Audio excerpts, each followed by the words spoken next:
I told Yeah, you. no, you think I just want to? I want their crappy spears so I can bring it back to town and sell them for 5 copper pieces. That's not No, I what I'm think after.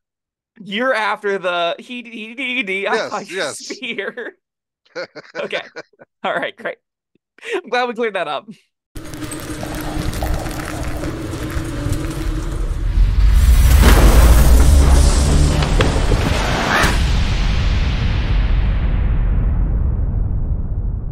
Hello, friends. Robert Bevan here, author of the Caverns Creatures series of comedy, fantasy novels, and short stories. With me is Sam West, and today we're breaking down our picks for the top 5 and one worst, level 3 Sorcerer Spells. Yay. This is Wizard's list, but worse. Like by a lot, I thought. But it's still there's good stuff here still, of course, but like There was level 3. It's, I had trouble picking I had trouble being responsible mm, picking my best ones. I didn't. it's I tried. I promise you, Sam.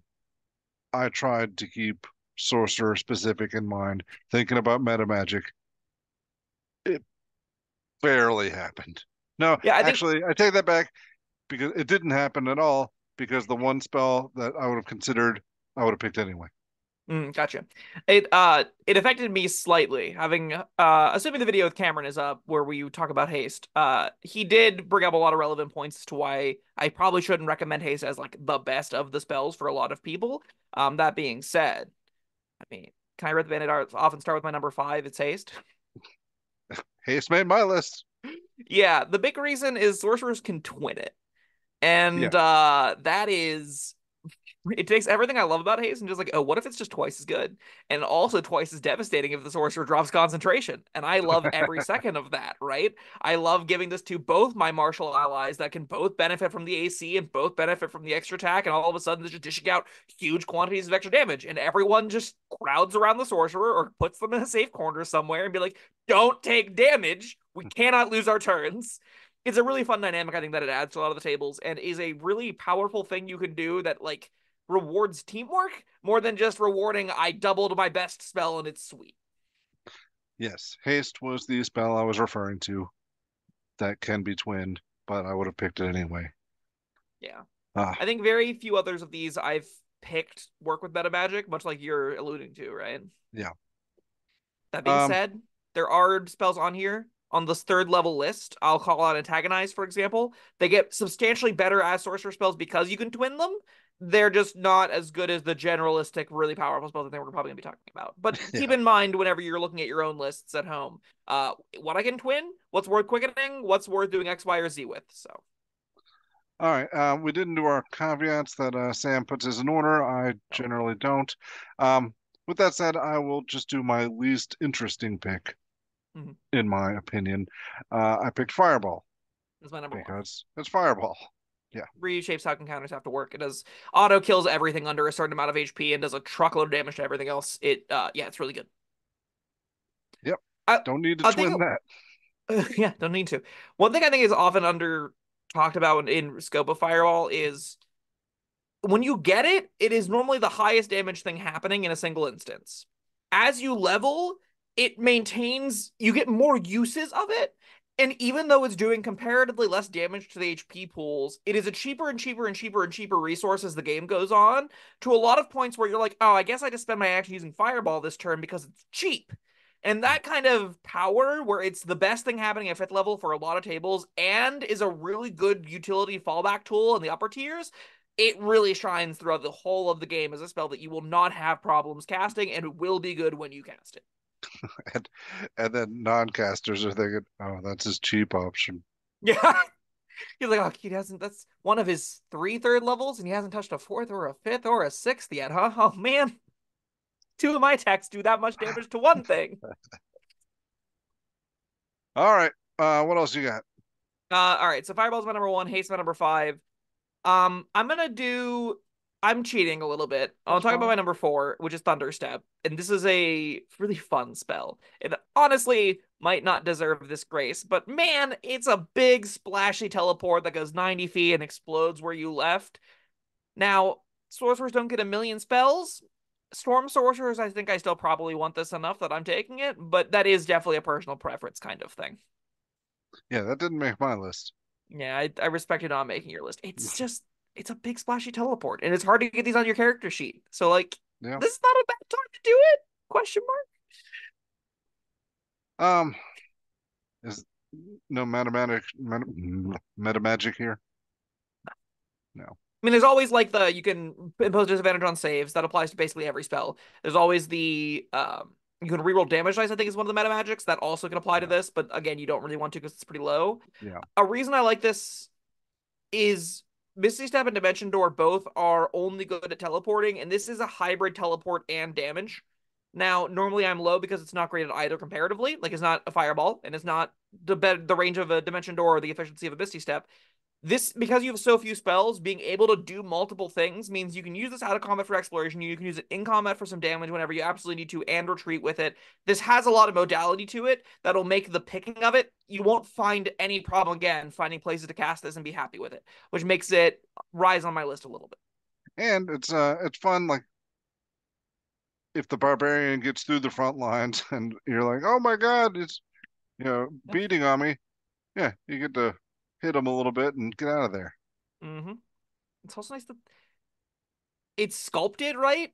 Oh no, it's each creature. It's each creature. No, not sculpted. If anyone else to do the barbarian, they're in tough luck too. But it's all right. Yeah. Oh, you can teleport one willing creature with you. Another big upside to it. You can bring a Okay. buddy. This is a get a creature out of jail kind of free card. You click on it over their head, you go, ugh, roll your eyes, running, grab them by the waist, and just thunder step out of there. Yeah. This Good is so times. much modality. Man, this thing's good. Yeah, perhaps I should have considered it. Yeah, But I thought you would. I got my favorites. Yeah, I know. Uh, we talked about haste. We talked about. Oh, you know what? I would have considered over this one. I picked Dispel Magic because I wanted to make a responsible choice. But Yeah, yeah, it is one of those hygiene spells that I think you will be happy having. I don't know if I'm taking it at 5th level, but I do want it on my character sheet as a sorcerer at some point. It still didn't make my top 5, but like it is definitely a responsible option to have access to. It's not going to be the kind of thing where you can cast it every single encounter, yeah. every single adventure. Even sometimes there'll be moments where you'll be like, I have no room to use the one of this only 3rd level spells I have, so that makes it a little bit lower for me, I think. Whereas on like And Wizards, that's it's like, why I oh, it's chose it decent. over Counterspell because there's going to be more magical effects than there are spells. True. But we can talk about my number 2, which is Counterspell. Ah, Counterspell's relevance is, I think, substantially higher when it does come up, which yeah. makes me like, if I was going to, and I would only pick one or the other if I possibly can help it, given how tight the list is, I am almost always going to favor Counterspell just because denying the effect happening outright is going to be a lot better a lot of the time than having to deal with the consequences of an effect with a Dispel Magic. Dispel Magic, like you did say, though, there is a real upside of it hits multiple things if you twin it, and you could also use it in more environments than combat, which is a real upside for Dispel Magic. Wait, It's more likely to be used out of combat. can you twin it? So I'm assuming you can. Do you have to Because target this magic? Choose a creature, object, or magical effect within range. Yep, oh, okay, yeah, yeah. All right, even I better. think so. Comments, let me know if you can't twin that spell. Twinned is a weird little rules bubble to explore. So yeah, I definitely could be wrong about that. Because no, I'm asking because somebody in the comments said you can't twin Firebolt because it can also target objects. That That's stupid if so, and I don't know what quickens for then otherwise. Let me consult Jeremy Crawford on Twitter real quick, but uh sure. In either case, even if you can't win it, that would come up yeah, almost never with the spell magic specifically anyway. But yeah. Is it your turn or my turn? I picked a spell you magic. and then I picked counterspell, so it's back to you. Yeah, so you did. All right. Do I? Oh no, no. I've got at least two left. All right. I'll go. I picked slow. I know you're not big on this one. Did not make my I list. don't. Yeah. Don't need to twin it because it's six targets already. Yay! There's one other spell that I cheated that's two that are just usurp the need to ever cast this. And I don't even think the use case where you do cast it, it's that powerful. We talking about slow? Yeah. Yeah, I think it can be. Um, and I think it generally just is out of the gate, but you can make it more powerful by with a little bit of strategy and a little bit of teamwork.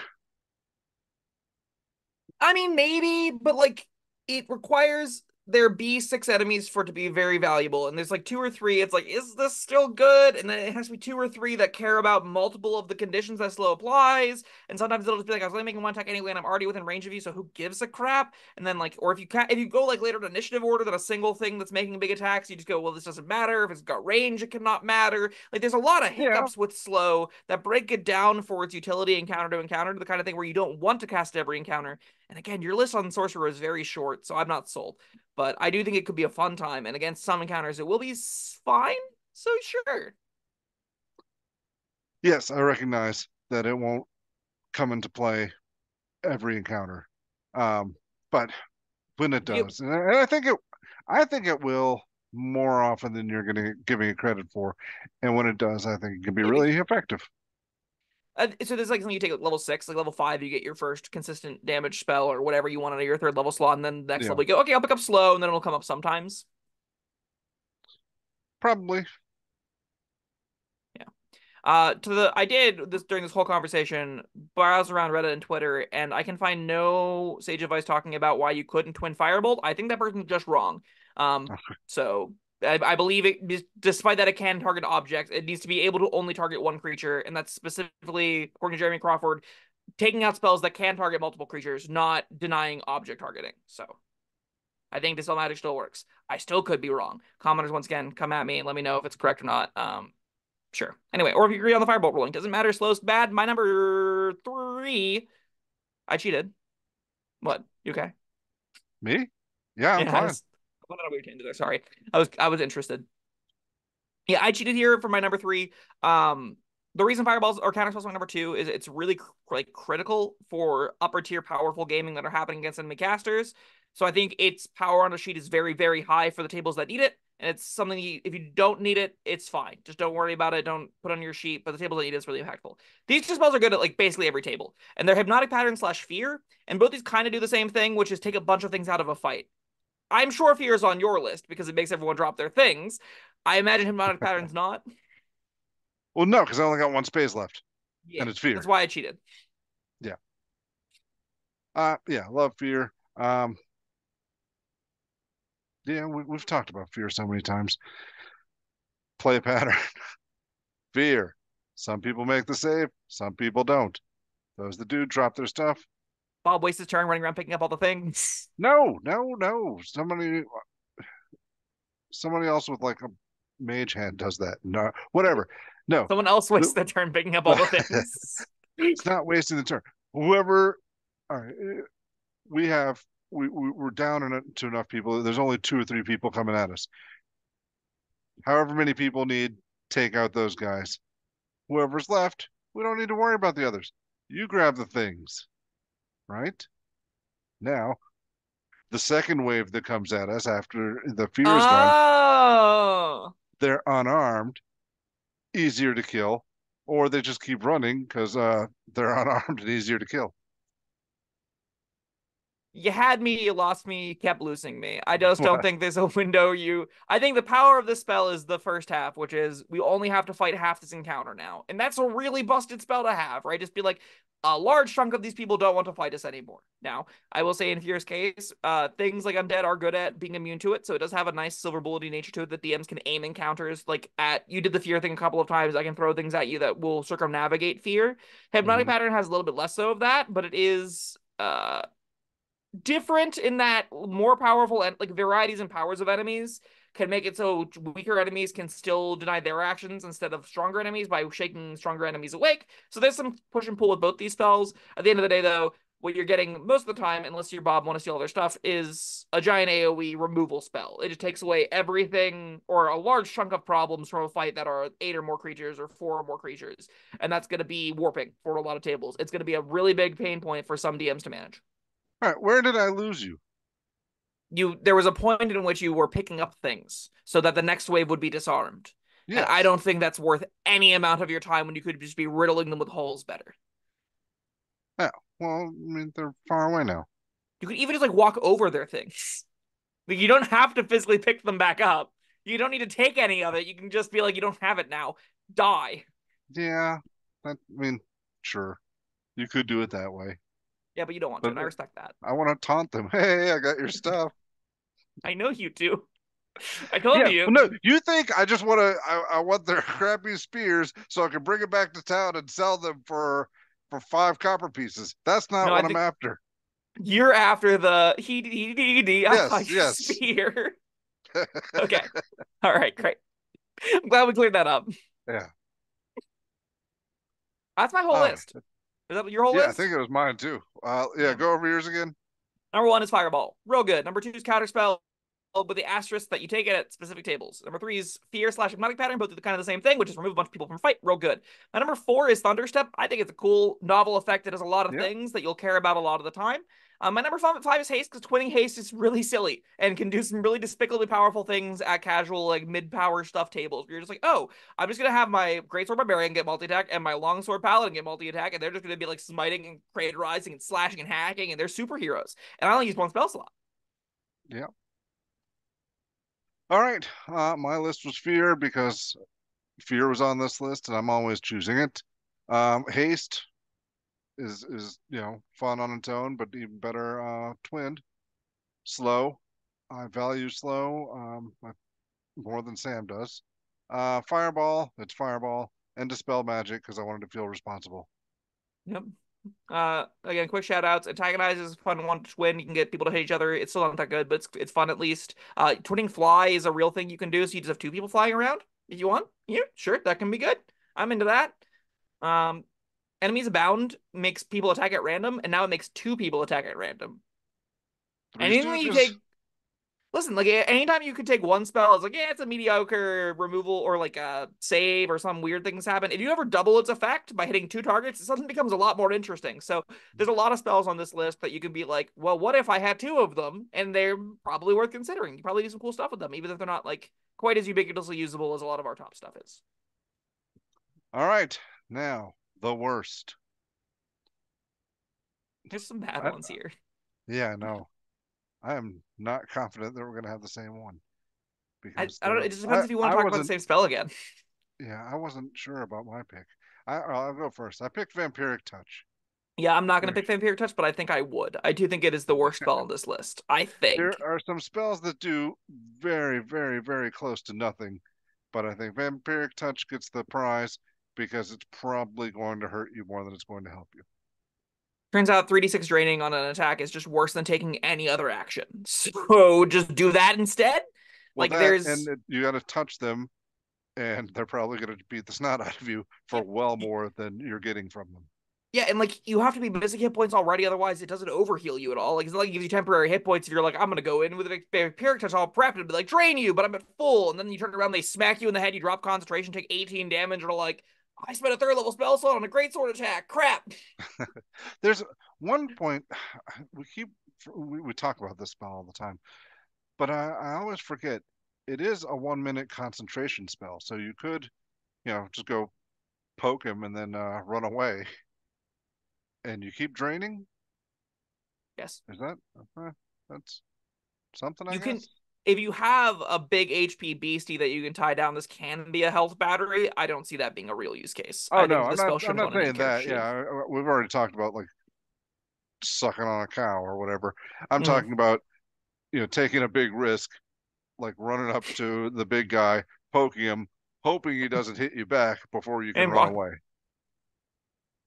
Sure. If you want to do that, go nuts. You could. Oh, you can't quick in it because I was thinking maybe you use your action to disengage, but you don't have a window to do that with when you'd want to cast this. Yeah, it just seems really bad. Yeah. My worst, I think I'm giving to Intellect Fortress. I think Intellect Fortress is horrendous. It being twinnable does make it moderately better for some fights, but man, I never want to have to put this sheet up, or this spell on my character sheet. Yeah. It's like if you're already in such a constrained fashion as a sorcerer because you get like 10 spells known total, Intellect Fortress can't be one of them. It doesn't do enough in most encounters to justify existing. And in the encounters where it might do something, the setup time can be clunky. the concentration component can be clunky. How you can like prioritize and upcast it. You're like, is this good? When is this good? There's a lot of problems with Intellect Fortress that make it in actual play kind of fall apart as a feature that I don't think you should be using. I forgot. What does it actually do? Advantage on int, whiz, and charisma saving throws, and a resistance to psychic damage for an hour. It upcasts target multiple creatures. Hmm. If you know somebody is coming with a bunch of hold persons, maybe. Yeah, and then you have to be like, but nothing else is going to deal me damage, and this is the only defense I want, and it's worth my slot. And there's Yeah. all just even in that fight, I'm like, is this good? When we talked about this in the video, I was like, is this even good against mind players? And I don't know the actual Hmm. answer to that question. Yeah. But I still think, I mean, I think you're that's right. This has a use, and doing nothing, and vampiric touch is just going to get the crap beaten out of you. yeah, absolutely true. I do think Vampire Touch is worse than this. All right, well, that was fun. That was level 3 Sorcerer Spells.